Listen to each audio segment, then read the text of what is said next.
If you're facing a problem where your Amazon Prime reading is not working, this might be the only video that you'll ever need to watch on the internet. So let's get straight into the video. The first thing you're going to do is open your Amazon app and then head to your profile icon. This is where you can simply go ahead and head to the accounts tab.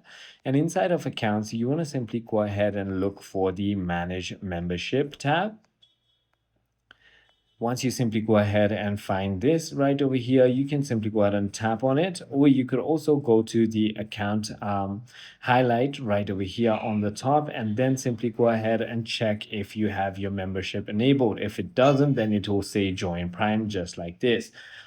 If that is the case, you might need to purchase your Prime again. If that is not the case, you might need to simply go ahead and check if there are any updates pending for your Amazon Prime Reading app.